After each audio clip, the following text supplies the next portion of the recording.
Welcome to the Focused Professional Podcast, sponsored by the Society of Photographers. I'm your host, Joe Lenton, and this is episode 14.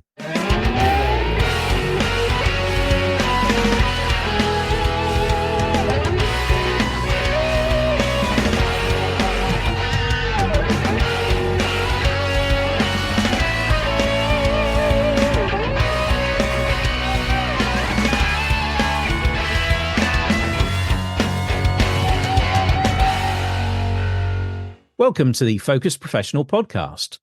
Today we have a guest who's known for wedding photography with her husband Jeff, also on their own, but also is very well known around the world now for winning awards with the WPPI, Icon, Portrait Masters, the Societies, and probably several others that I've forgotten as well.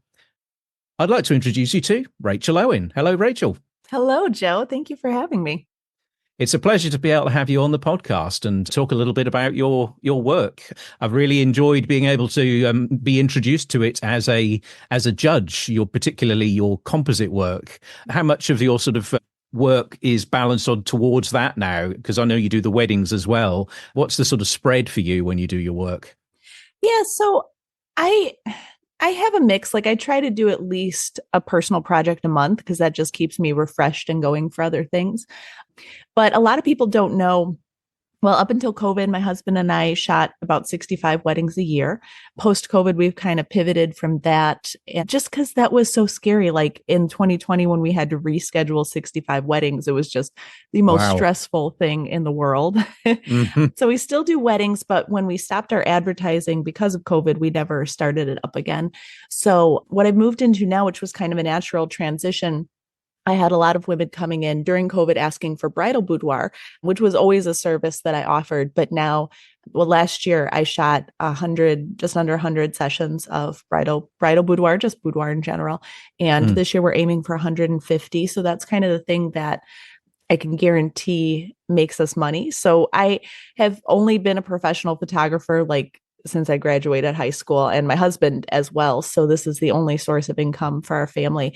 And I really like to keep things stable, especially with having a kid and, everything else. The artwork is great and I love doing that. And if I were younger, I would probably start with that again, but it's a completely different kind of selling mindset. If you wanted to sell more of the artwork, it would be more like working with galleries and trying to sell limited edition prints. And that is just a little bit too scary for me at this point in my life. If I were in my 20s, we could go that route. But I really like the stability of having boudoir booked out a few months and the weddings and other things we do. Babies, before I did weddings, I'd done children and portrait sessions. When I got out of high school, I worked at a Picture People, which is a huge place here in the mall. Like they could do 100 sessions in a day easily. And so it was just kind of a natural, we mostly advertise boudoir now, but if somebody asks for a children or newborn or family session, I'm not going to turn down that money just because I have that under my belt. It's another skill set. Has that enabled you to have repeat clients then? So when you've had clients for weddings, have you then been able to bring them in again for the children, for the portraits, for the boudoir? Yeah, absolutely. So my husband and I got our studio location together in 2010, and there's 2 or 3 of those clients who we did their engagement shoot and their wedding, and they're still coming back to us with their kids. A couple of them are 8 and 9 years old now. And it's really cool to see that whole evolution. Yeah, you've got that sort of trust from them as a client that they can then come straight back to you and carry on throughout with these other services. So yeah, that makes sense. I mean, the boudoir is a new thing. Is that something you said, like bridal boudoir? So is that something that you kind of bundle up together with a wedding package? Is it something that's totally separate normally? Yeah, I haven't bundled it with a wedding package, but oddly enough, the bridal boudoir is starting the cycle again because they'll come in for bridal boudoir and be like, "Oh, you do weddings too," and then here we go with the whole family.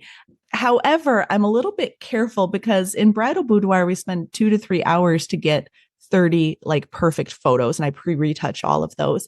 And when I first did a bridal boudoir several years ago, the bride thought that every one of her wedding pictures was going to be perfection retouched. And we we had a little bit of a problem. So now I explain to them, if they've done bridal boudoir, I'll say something like, hey, we took almost 3 hours to get 30 perfect photos. On your wedding day, you are going to have hundreds of photos, and these are not all going to be perfect. Your album photos will be perfect, but not all of them. So I kind of have to control expectations that way. Quite, yeah, I can imagine. Otherwise, it'd be probably on their fifth wedding anniversary. You could say, I've finished. Here it is. Right. I've done the retouching. Right. They go, I don't look like that anymore. Right.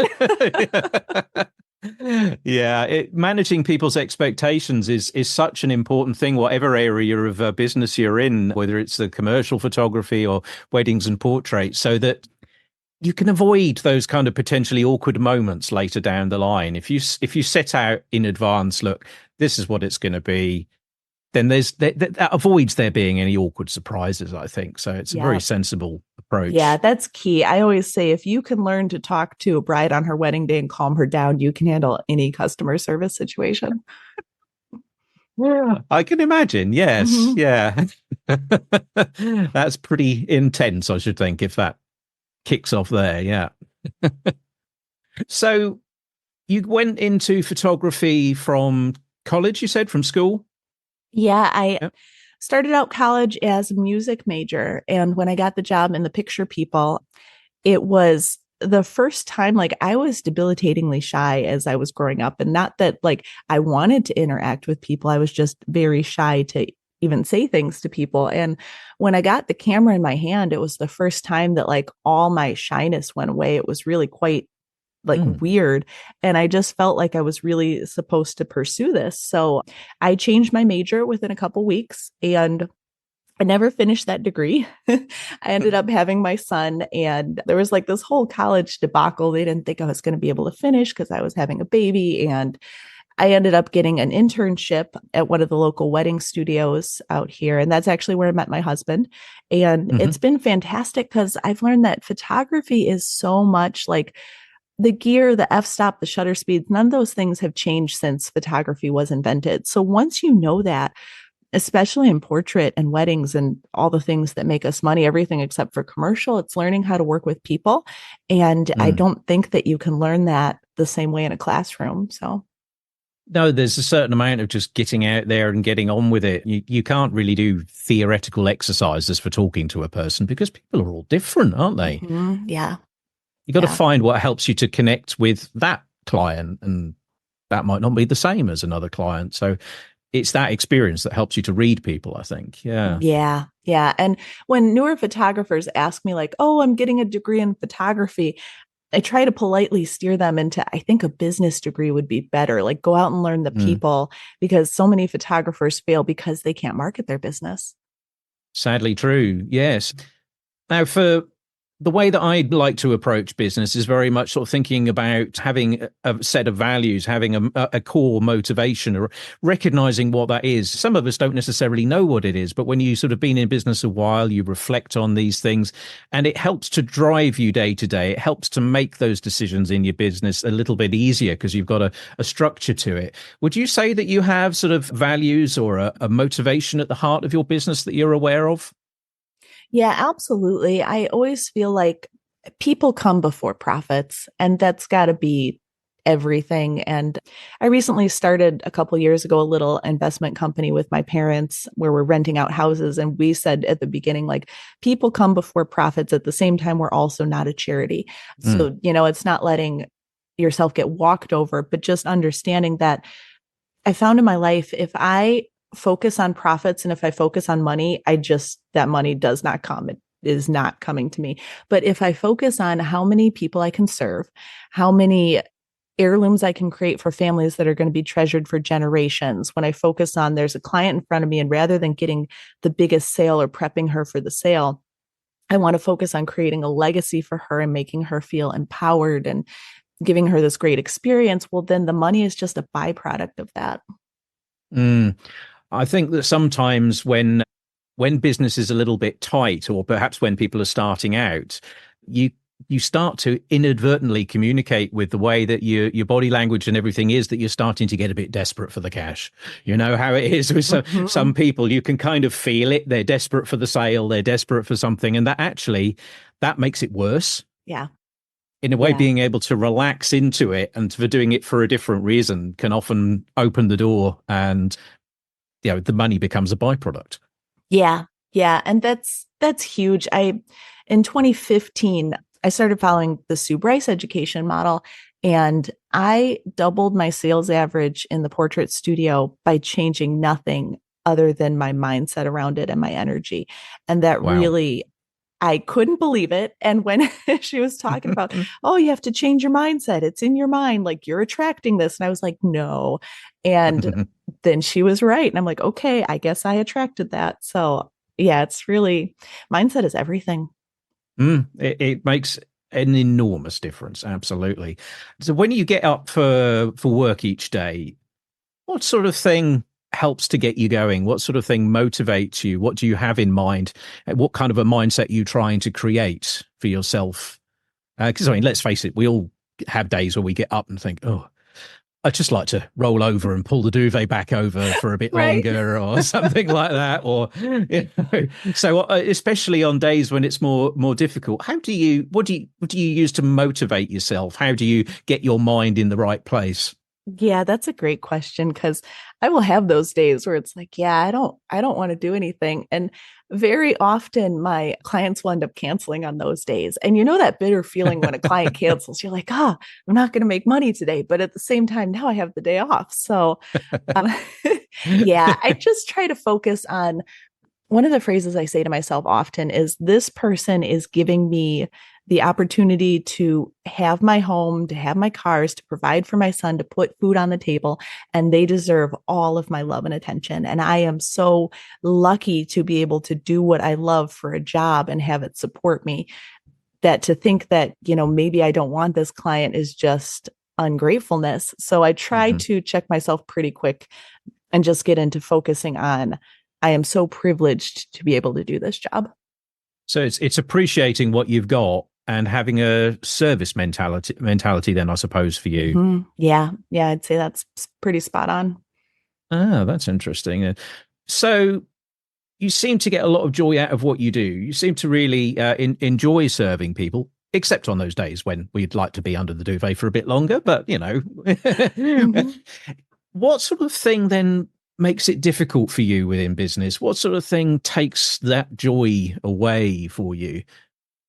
Yeah, I would say, there's not much that takes that joy away.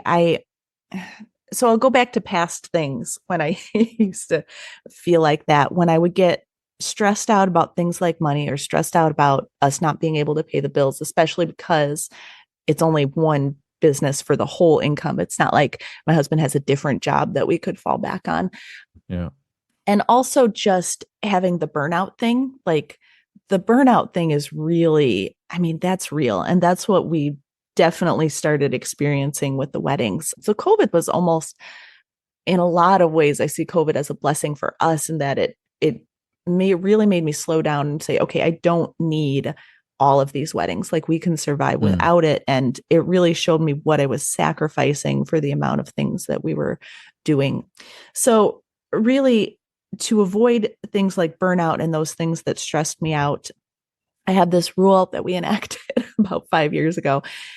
If nobody is going to notice me doing something, if nobody is ever going to appreciate it, then I do not do that thing. So like when that comes to retouching, like if this is going to be a 4x6 and it is not going to be large and nobody's ever going to notice this spot removal or like I'm removing these wrinkles out of the clothing, then I am not going to do it. Now, if they've bought a 40x60 and it is going to be noticed, then I will do those things, and just kind of really saying, okay, what do our clients need, and what are we doing that's extra, that is beyond what we need to do. And so we're kind of at more of like a middle of the road business rather than being super high end. Having 150 boudoir clients a year allows me to shoot like 3 times a week.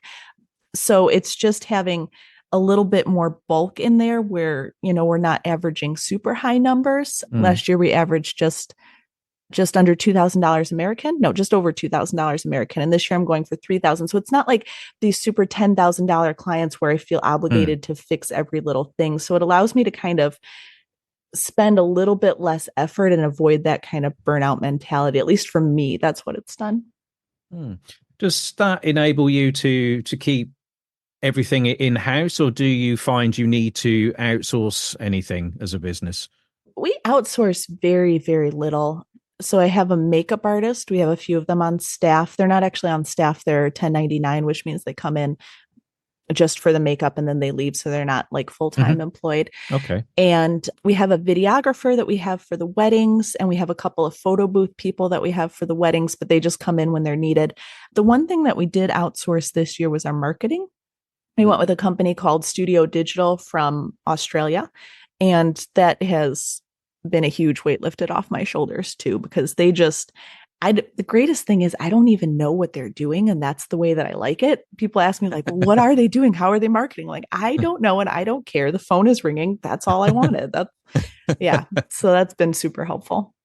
Yeah, as long as you've got that flow into the business of new leads, new clients, and that, then Yeah. how exactly they come in. Well, yeah, it's nice when you don't necessarily have to worry about that sort of thing. When you can find areas that you're not so interested in, the sort of things that can drain your energy potentially, and get someone else to do it. Yeah, that can be a real plus.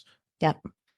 So I said in the introduction that you're known around the world for the various different awards you've won in various different competitions and so on. What sort of role do competitions play for you, other than just enjoying winning them? Why do you enter competitions? Yeah. So competition, I feel like, has been the single biggest thing that has improved my photography over the years. I remember going to some of these competitions and looking in the galleries, specifically at WPPI. That was the first convention I'd ever gone to. And I just remember being like, wow, these images are incredible. And that was the year I told myself, like, I want to take this craft to the highest level that I possibly can, like be the best that I can be. And I said, okay, well, then what does that look like? Like, if we're going to set a goal, it's got to be measurable. And I said, I want to score the highest numbers that I can. And after a few years of competing, because I've been competing since 2007, and I got really frustrated because I could not score above a 78. Like, I couldn't get anything that would get into the gallery. And I said, this is ridiculous. They probably know these people, or some sort of like politicalness going on here, or, it's a conspiracy. Right? Yes. They only give the awards to their mates. Yeah. Exactly. That's exactly what I was thinking. And, they favor a certain style. And then I went in the gallery and I was looking around and I saw one name specifically, and I knew he was I believe he's from Australia, Ryan Shembry. And I saw his name again and again and again. And then there were a few other names that I kept seeing again and again. And I was like, well, I really do think that this was all judged anonymously. So how are some people getting here again and again and again? There's got to be some sort of like method to this. And it took me a few years, but I was able to crack that. And I was able to like consistently score 80s, and just realizing that some of the things are in the technique. And then I said, okay, I'm sick of scoring like 81. I want to get into the 90s now. So what is it that my work is missing? And that's when I realized that storytelling is everything, especially in photo competition. And when you look at the things that like score 80, like you could write a little few sentences about them. And if they're in the high 80s, you might be able to write a paragraph about what's going on. And if things are in the 90s and above, like those are things where you could write like a novel about what is going on in the scene. So that was really the code. But in learning that, I've been able to apply so much of that to my client work, because like little things like, oh, that hand, the wrist is broken forward and not back. The judges would hate that. And then I don't put it in my client work, like the highlights and things. It's all really transferred to everything and really helped me grow as a photographer. Yeah, they become positive habits then, don't they? Once you start looking for these things and seeing them, it then seeps through to the rest of your work. So did you manage to work all this out on your own? Did you have a mentor, or did you just talk to other photographers? How did you manage to crack the code, as you put it? Yeah, I sat through a lot of judging. Goodness, Jeff and I probably sat together through WPPI judging from like 2007 to 2015, like we did not leave the place. And we had this little game we would play where we would whisper to each other what we would think it would score. And we got pretty good at that. But then wanting to move beyond that, I took a composite workshop with Ben Shirk that really just lit a fire under me. And then I learned storytelling a lot from Luke and David Edmondson. And right now I have a little photographer mastermind group. One of my friends said, hey, can we start a little group just to critique each other on print competition? And it's for things that none of us are judges in, but it's really great having other people at a high level be able to critique my work before it goes to competition. Because when you sit and look at for something for so long, like you start missing things. When somebody with fresh eyes sees it, they see a whole world of things that you can't see. Totally. Yep. I get that, as a judge myself, trained to look for these things. But yet somehow when it's your own, you've seen it so many times, you're blind to it. Yeah. You can't, you're like jaded. And my favorite work is always my most recent work, which is not always the highest scoring. So I even ask people like what images they think I should enter into the competition, because I'm not a good judge of my own work. I don't think anybody is. Yeah, it's difficult. Yeah, I think you've really put your finger on it there with saying how the images need to communicate somehow. There needs to be some kind of a story there, because there's a certain level at which technical excellence becomes assumed. Within competitions, once you can get to a certain standard, it's assumed that technically you're going to get it about right, that they're not going to be obvious errors in there anymore. And you just simply don't progress to the next level unless you've got that extra something in there, unless you've got that story. So knowing that that's the case, how do you then come up with that sort of story for your image? Is it something that the story comes first and then you can build everything around it? Or is it, can you give us an idea of your thought process when you're trying to create these things? Yeah, for me, the story definitely comes first. I do mentorship and help with print competition and things. And a lot of people will ask me like, well, should I do this to the photograph or should I do this? And I will say, well, what message do you want to convey? And then I'll get that kind of blank stare. And I realize they're, for the first time after the image has been created, thinking about what they want the viewer to feel. And if you're for the first time thinking about that after you have the image created, well, then you're like 10 steps behind.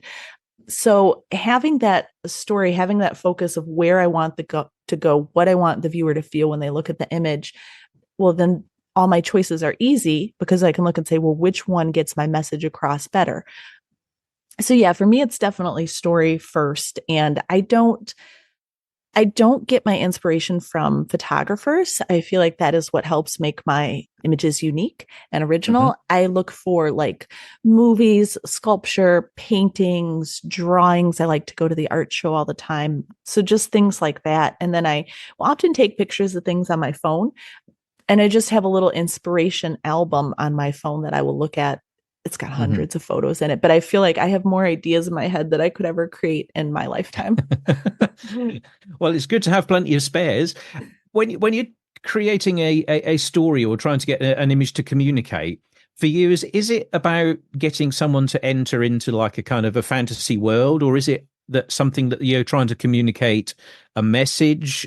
What are you normally trying to do with your images? Is it the emotions that you're trying to draw out? Usually it's the emotions. I feel like for the past 9 months, I've been commissioned for a lot of things. Like I won the Pro Prince Billboard campaign. So I had to make a campaign for that. And so then my goal was to make something that was going to be really eye-catching, both for them to use in their advertising, but also for my billboard. And then I partnered with Baby Dream Backdrops on some things to advertise their backdrops. So it was creative work, but the goal was to make it eye-catching, to get people to stop scrolling, which is okay. Like I enjoy doing it, but I'm really excited to get back to creating some things with some really deep meaning to me. And I lost my niece this past year, and I was doing this series. I started doing this series on, it was quite controversial, so I won't go into all of it, but okay. And now it's become just about grief, and it's become about telling a story of, through a series of images, how the grief that specifically women go through after having lost a child. And so knowing that my intention is first the story. Like I might enter a few of them into print competition, but I know that first I want people to be able to connect with those emotions. And they're kind of just unusual photographs. I don't know if they're going to be as pretty or well received in the photography community. I think they'll probably do really well in art competitions, but that's more just for me. So I can do anything that I want with them. I think that sometimes there's an idea that photography is always about beauty, about things that are pretty, about showing the nice things, a nice sunset, a nice looking man and woman, a nice looking house, a nice looking product. Don't you think there's a space in there for the nasty, for the uncomfortable, Yes. though? Don't you think we need to see that as well and Yep. be challenged by it? Yep, absolutely. And I think there's a time to like even break the rules of photography too. But at the same time, I feel like having learned all these different skills, like how to light like this, how to retouch like this, like just really keeping a versatility set of skills helps me do my images justice because I can pull out any one of those that's going to help me communicate the story at any time. But then also having known all the rules, having the freedom to break them with intentionality that people can see that they were intentionally broken. Mm. And the funny thing is, those sort of things can be very memorable. It's like if you think about like language, I tend to think of photos as being like a visual language, if you like, and you think of the Star Trek motto, to boldly go. That's grammatically, that's wrong. It Mm-hmm. breaks the rules, but it's one of those things that whether you're into it or not, you've heard, and it kind of sticks. And sometimes then going beyond the rules like that can actually help you to stand out. And it's like knowing what the rules are and then thinking, okay, but perhaps actually these rules are more sort of tools to help Mm-hmm. me be understood rather than something that has to restrict you. I Yeah. think that for me, that's where I think some photographers go wrong, is that by seeing them as rules, it's almost like these are chains I have to put on myself to make an image Mhm. that's acceptable. I Yeah. think, no, see it as a tool. Yeah. Yeah, I agree with that 100%. And even as you look at a lot of the modern day fashion, like especially the Zara ads right now, that's like the rules are completely broken. It's not anything that would have been acceptable like 20 years ago? Hmm. Yeah. We need to innovate. Sometimes it'll work and sometimes it doesn't. But Hmm. you have to just be brave enough to try these things Yeah. sometimes. Yeah. I think it's interesting looking at how some of your images, you can see the influence from classical paintings, how you've taken on some of their use of color and also their use of sort of metaphor with Hmm. items that are within an image. When someone's painting something, because nowadays when we think with photography, we think about normally removing things, you know, Hmm. cloning something out, healing brush to get rid of this. When someone was painting it, they would only put it in if it had meaning. Yeah. So I guess in a way, when we look at one of your images, we should look for meaning in everything that's in there, would you say? Yeah, there's meaning in everything. And I hide a lot of things in the images too. So yeah, yeah, there's a lot of Like a sort meaning. of Everything was Where's intended. Wally kind of thing, is it? Yep. Exactly. Yep. Yeah. Yeah, my favorite painter, his name is Tim Cantor. He just has a new show like just 2 days ago in Amsterdam, and he will hide his wife's name and his wife's birthday throughout a lot of the paintings. And I've been working on hiding like numbers and different things like that in there too. So that's always fun when you can like hide it and people barely see, but then when they do, you see their eyes get real big and they're all excited. They notice something. It's one of the things that makes images like yours, on the one hand, a joy to judge, but on the other hand, really difficult to judge. Because Hmm. in competitions, as you know, you don't get 10 minutes to sit there and look at an image. Yep. You can't spend a lot of time unpicking it all. Yeah. You've got to be quite quick. But what it does to the judges is they can see there's an intent here, there's a story that's starting to develop, and there's that desire to stay with the image and want more from it. And that, I think, is a good way for people to think that they're likely to score more. If a judge can look at an image and think, yeah, seen that, it's pretty, it's nice, but I've seen it. That's Yeah. it. it's not likely to score on the really high end. Mm-hmm. I think putting that extra work in, even if it's not all taken into consideration in the scoring initially, you're providing things that are going to give lasting interest. Yeah. And especially for clients as well, to have a picture up on the wall that they can keep seeing something new in. Yeah. Yeah. That's key. And I think, especially in judging, if you can give them something they've never seen before. And then there's also a strategy to that in knowing, are the judges judging together or are they judging separately? So if it's a traditional print competition where the judges are all going to be talking and discussing, then I will enter images that have a little bit more of those hidden meanings, because I know that if I can just get one judge to get it and challenge it, they're going to spend a ton of time on the image. And if they spend a lot of time, usually your score is going up. Whereas if the competition, or even for client work, if it's just where they're going to be looking at it separately, then I'll go more for impact rather than trying to put in specific things if it's created specifically for that situation. Yeah, that's interesting. Yeah. I mean, when you're actually creating the images there, clearly a lot of it is composited in. It's done adding bits in Photoshop. So how much do you actually create the scene in real life, if you like? So is there much that's actually there at all, or is most of it added in afterwards? No, most of it's added in afterwards. I wish. So I started compositing because I didn't have a lot of money to put towards photographs, and I don't like to take the time to make sets and things. And then I am terrible with always changing my mind. Like, I definitely have the clear purpose, but I'll be like, I want the bird. I don't want the bird. And I started making sets and things, and then realized compositionally, like I did one with my son, the Copernicus one. And I put all these items on the table and I lined it all up. And I was like, this is my composition. It's going to be great.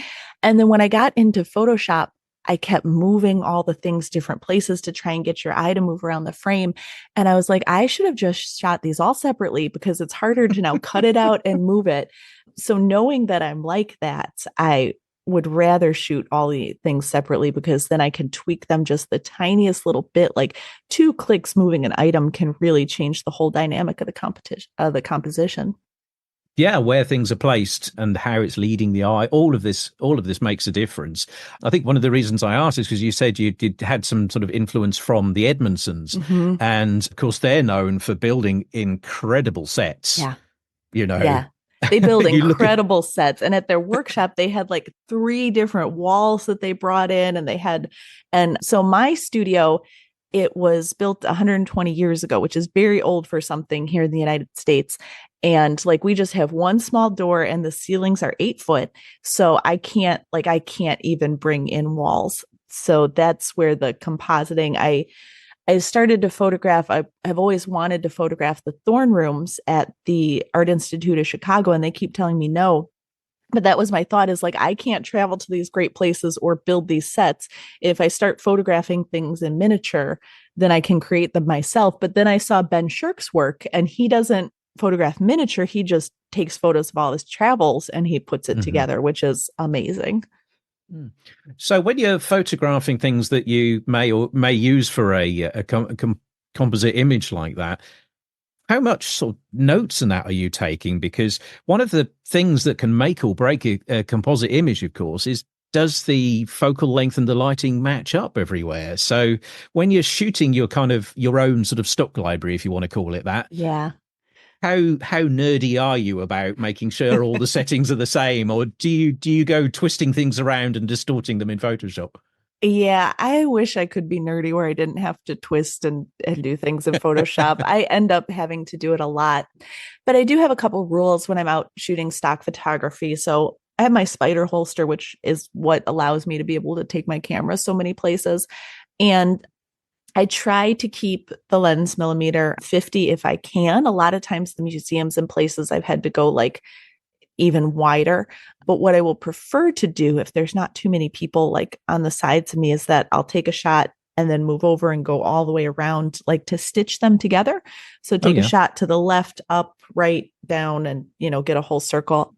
So then I can stitch things together. But I also try to just keep my camera at eye level. So then when I'm photographing a subject, my first grab is 50 millimeter at eye level, unless it's been very planned out specifically. But that helps most of my stock images actually be usable. And then I also, if I really like a background or a wall or a room, I will shoot it at 3 different like focal planes. So like I'll focus on the back wall, I'll focus in the middle, and then I'll focus something close to me. So I know that like if I really love it, now I've got 3 different like bokehs that I could put the subject into. That's interesting. Yeah. So rather than having to worry about how high the tripod was or something like that, it's just being careful you don't wear some extra high heels that day. Otherwise, your eye level's different. Exactly. You don't have your photograph shoes where you put them on when you're going out to take photos and you know you're at the right height. Right. Yeah. No, everything is pretty much my eye level. And when you photograph these elements for your image, do you then have in mind what you want and go and look for it, or do you just collect images of things you think are interesting and then gradually bring them into a composition? Yeah, most of the time I'll collect things that I think are interesting. It's like there are a couple of things, like I've been looking for a rock wall for like a couple of years, and I just found one I was in Canada a couple of weeks ago, and there was like the perfect rock wall, and I was like, oh, I've been looking for this, and so I already know what I'm going to composite that into. So rarely, like I've got a few things, like I've also been looking for like a tight mausoleum with glass on each side, which I don't think I'm going to find here in the States. I think I'm going to have to go to Europe to get that the way that I want it to be. So like there's well, a at least couple you can things. put that on business expenses then, Right. can't you? Exactly. Europe research trip. Yeah. But yeah, most of the time I will spend time going through the stock images, kind of seeing what images follow the message or whatever I'm trying to portray. So would you have a rough sort of time frame that you would estimate it takes you to put one of these images together from start to finish, or does it vary so much that you can't really say? Yeah, it varies hugely. I like to record what I'm doing, like just put the screen on record and let it go. And then sometimes I'll play those in fast motion because people like to see all the work, but I also like to go back and see all the work that was done. Like if it's just a person like 3/4 length where I don't have to worry about perspective, like a person in front of an interesting wall where I don't see their feet, those are usually just like a couple hours. If I'm adding in things, maybe like 4 hours at the most. But if it's like a full, like my son underwater, I want to say that was like 40 hours or something ridiculous. But it's a lot of putting something in and then sitting back and be like, do I like that? Do I not like that? Where I feel like I could repeat it like twice as fast as what it took me to originally make all my decisions. You've got some on your website, I think, haven't you, where people can actually play a run through of some of your images? Yeah, on my Instagram, there's a bunch too. There's more on my Instagram, but rachelowen.com has a lot of the making of or behind the scenes. Yeah. So then I'd like you to just tell us a little bit about the book project that you had on that came out of the lockdown. Yeah. Can you sort of say a little bit about that? Yeah, I did a series of images and I called it Response, and it is a response to the 2020 COVID pandemic. And it is basically like a visual metaphor of the social and political melee that went on during the 2020 COVID pandemic. And if I were to describe what each little symbolism means, it's actually incredibly controversial. But I specifically tried to design that series in a way that whatever your political feelings or associations are, you could see your side glorified more than the other side, which has actually been really successful. Yeah. And just asking people like, well, how do you feel? And it's so funny because like I think of it one way, but I've had people who think the opposite of me, being like, this is the greatest image ever. And they see the exact opposite of what I see. Okay. That's interesting. Yeah. And it's just kind of this weird, I went to Death Valley here in the United States in California, and it was just total isolation. We went there during lockdown and camped, and there was just like nothing. And it had these just desert plains and this cracked earth. And I was like, this is exactly symbolic of what the world is going through. So I took all these stock images and then did models in the studio and created these visual kind of weird composites, but they're kind of fun. Sounds interesting. Exploring experience, which is, of course, classically what artists, writers, sculptors, and so on do. Take life's experiences and try and make something out of them. It's often the way, I suppose, of how a story having a stronger emotional and genuine storytelling context is that content is that it's coming out of you, it's coming through you, it's something you've experienced, so therefore it's not just an abstract idea. Yeah, exactly. Yeah. So the book, is that available in print, or is that something which people can see online at all? Or Yeah, it's available in print. You can go to my website, rachelowen.com. Right now, it's only available there. We've talked about putting it on Amazon, but I still have several copies. So I can ship that all over the world if anyone's interested in seeing it. And it has a lot of it'll show the whole image. And then to kind of give people hints towards the Easter eggs that I was putting in there, it has zoomed in places on the book. Yeah. So you can also see a lot of the images on Instagram, but if you get the book, you're going to get the writing and more of the explanation and like more keys into the story. sounds fascinating. Yeah. So how do you keep things fresh, and how do you keep learning and educating yourself as a photographer? Is that getting more difficult as you reach a higher standard? I don't think so. For me, every year I focus in on one thing that I really want to improve for the year. For the past 2 years, it's been working on my color and having more of a cinematic color palette. Like that one was so difficult for me. It actually took 2 years till I feel like okay, this is where I want to be.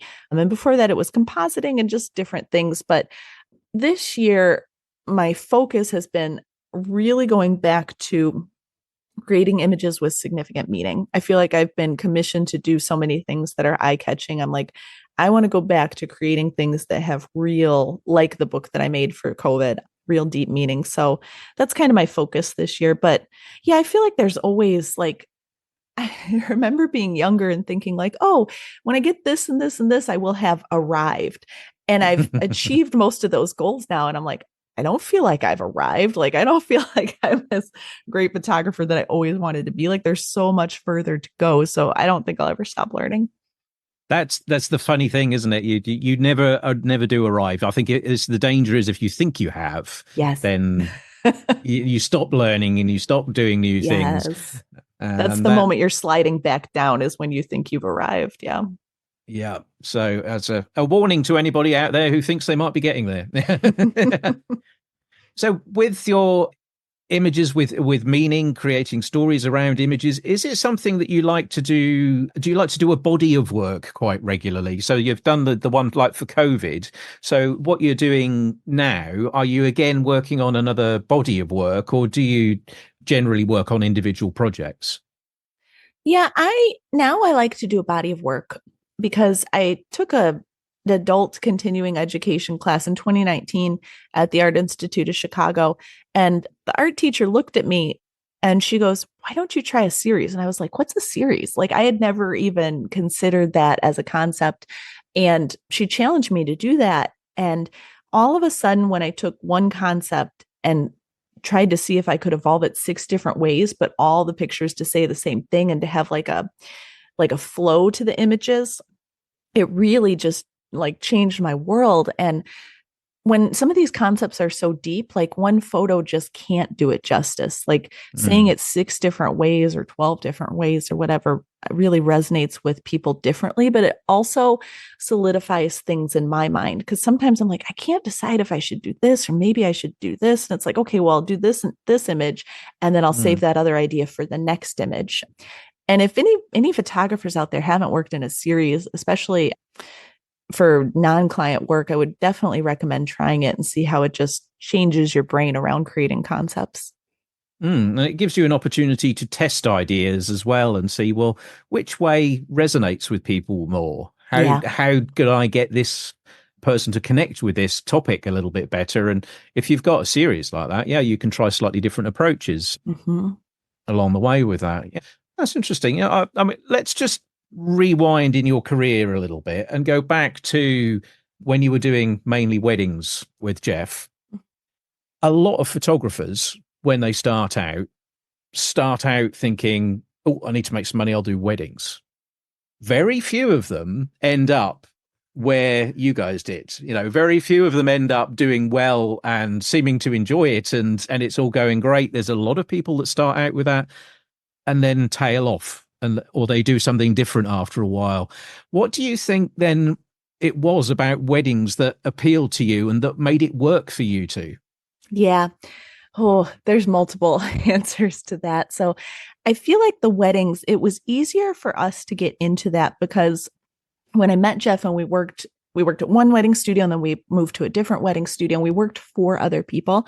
And the greatest part is that I got to like cut my teeth, so to speak, on somebody else's company. So any complaints that I had, like they would tell me, but lucky enough, I didn't have to deal with the customers complaining because ultimately, Ah. like as you're learning, you're going to get complaints and Mm. some weddings are crazy. So just having somebody else to book me, and they would sometimes book us like Friday, Saturday, and Sunday. And then we got to learn 3 weddings. And I also, for a year before they would give me my own wedding, I went out as an assistant photographer. So having learned all of the different complaints, and Jeff was also the director of photography. So he was the one specifically who had to deal with complaints. So then when we opened our own company, we were able to already know how to do that, but also how to set expectations where we could avoid any potential complaints. So that made our life way easier having had done that. But also, there's another thing to be said about like when you put all your eggs in one basket, like failure is not an option. So we didn't, it was really appealing to us to have like a year in advance, like, okay, worst case scenario, our business is at least going to make this much because brides around here will book like 1 to 3 years in advance. And then we at least knew. But I find that the average wedding photographer stays in weddings for 11 years. It's about 11 years where you start to get really like, it's such a physical job where you're like, okay, Hmm. I'm tired. This is kind of over it. And I rarely see people stay longer than 11 years. But I really feel like the key to staying in that is again to have that gratitude and know like this is somebody's wedding day, like this is the happiest they're ever, well, maybe not ever going to be, but like this is such a special day for them, and to be invited as like part of the family for a day and capture these moments is just really special that they chose me to do that. Mm. So part of the skill set in a way is learning to deal with complaints if you get them, but Mm-hmm. and being able to develop a way of dealing with them in a positive way, and also then being able to anticipate when things might go wrong. Then, so you say that would be part Yeah. of a skill set you need to develop to be a wedding photographer. Yeah, 100%. I wouldn't, at least with weddings. So weddings around here, if you're in Chicago, it's an average of $80,000 for the wedding is what they're spending. And if you screw that up, like you can get a lawsuit, like it can be really, really bad. And that's when I find a lot of wedding photographers end it, is because they got a complaint and they didn't know how to handle it. And then that's like they get a bad reputation and then that's the end. So, yeah, I think if you can, I always advise people if you want to get into weddings, you've got to work for somebody else first and maybe even travel or live somewhere else for just a year or wedding season so you can learn like outside of your competition. Because a lot of photographers aren't willing to train somebody local for just a year. Whereas if you go a few hours away, you might find someone to train you for a year and then you can go back. Yeah. So would there be any types of people that you would say maybe weddings wouldn't be for you? Well, you have to also kind of have a thick skin for weddings too, because you have to remember like people are very stressed out and you're the only stranger in the room. Like they're with their closest family and they're going to be exactly who they are, which I think is great being able to see people in that situation. But, they can also be snappy or they spend so much money on this and it's not what they want, so you have to have kind of a thick skin and understanding that.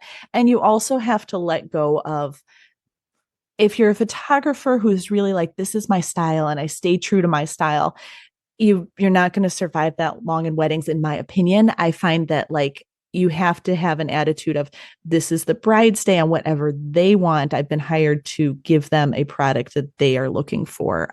And the more you can keep that a little bit versatile and make them feel special, where it's about the photos you're creating for them, as opposed to you sticking to your style. But I also feel like if you can handle photography and the amount of people that is, then you could probably also handle weddings. Yeah, fair enough. Yeah. So you then went on to do more of the different portrait genres, and quite a few of those different ones, as you were saying earlier, sort of children, family portraits, and so on. How did you make the decision to do that? Was it a business decision first and foremost? Was it something you were interested in exploring? What made you sort of start to transition into doing some of these other genres as well?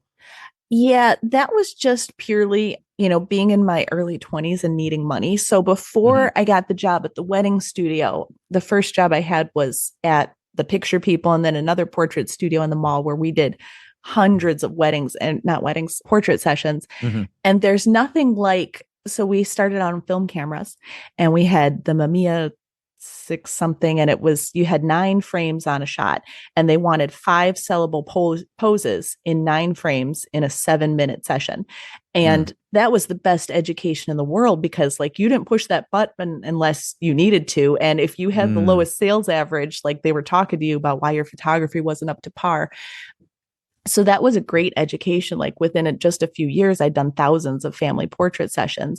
And then Mm. once I had my son, I moved into weddings because that was more financially stable. But then naturally people started asking for portraits. And I was like, well, I have that skill set. So there's no reason that I would turn that money down. And then also I find that, like, I get really, like, kind of bored and restless. So it seems like since we started our own studio, every 3 years, I've kind of added in a new genre. But Mm. now with the composite photography, I think I'm just adding more genres of that because, yeah, we've added everything into the studio that we could do. So the slightly restless spirit that makes you want to explore more. Then, Yep. yeah. That's interesting. I think I can relate to that. I've photographed a variety of different genres since I first started out as a beginner, and I've ended up in the kind of products mainly, which is the very sort of nerdy introvert thing to do, stuck in a studio on your own and nobody has to talk to you kind of thing. So it started out with landscapes, and again, they don't talk back. So Yeah. that's, I suppose, is about the theme of most of my work, has been of Yeah. most of what I photograph doesn't tend to complain. But oh man, Joe, I have such respect for you because I cannot do product photography to save my life. Like, we've tried a couple times, like we had to do like wedding boutonnieres or something, and I was like, I can't handle this. Like, the amount of perfection and detail, and I have a lot of respect for what you do, especially those watches. They're amazing. I For some reason I like it. Mm-hmm. Is that kind of being able to spend time crafting something. Having time with people is a luxury. Mm-hmm. If you're trying to take headshots of business people, they haven't got all day. If Yeah. you're trying to take pictures of people at weddings, they've got drinks to go and have. They've got other things to go and do. Yeah. They're waiting for food, Yeah. You haven't got that luxury of time. It's quite sort of pressured in that respect. And I think you've got to be able to sort of work under pressure and work well with people to do those sort of Yeah. genres, I think. Yeah. Yeah. That's absolutely true, I think. Yeah. So, product photography is a totally different ball game, Yeah. really. Yeah. Different set of skill set, different set of challenges. Still very challenging, just in a different way. Yeah. We do, compositing quite a bit, but a lot of it is just Mm-hmm. cleaning and more cleaning. Yeah. Yeah. All Because those little everything has specks to of look dust. perfect, Mm-hmm. and when you zoom in close on something, you suddenly realize, yeah, I did clean it and I did spray it with some compressed air to make sure there wasn't anything on it, but still some in there. Yeah. Yeah. Absolutely. Nothing is ever quite as clean as you thought it might be, but Nothing is ever as clean as Photoshop, right? no, quite no. But the weird thing is, when I started doing CGI, it's naturally 100% clean, Yeah. which doesn't actually look quite right either. So Yeah. the weird Interesting. thing is, you kind of getting rid of crud with Yeah. the photos, but you're kind of having to add it in Hmm. with the CGI to make it look real and not fake. So Yeah. you've got this strange process where you're doing a composite where you've got a product with the CGI background, and you try to make one bit look better and the other bit look a bit less perfect, Huh. so that they I sit never together. thought of that. Yeah. That makes a lot of sense. Well, that could be an idea for you, along with your composite stuff. Start creating things in CGI. Yeah, that would be really cool. I'd love to learn that. Maybe that'll be the next thing. Start sculpting some dragons or something. Right? Yeah. Yeah. Do you do photography much outside of your business? Is there a lot that you do for fun? So, I mean, some people often do something completely different. So some people might enjoy just photographing, butterflies and birds and things like that for a bit of fun when they go out on a walk. Is photography something that very much stays in the business, or is it come out in other areas of life for you as well? No, not like taking pretty photos, but I feel like the composite photography and creating things that are just for me are really the hobby.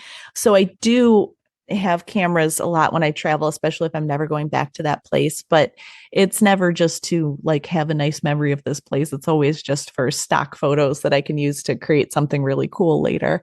But no, not into birds or anything like that.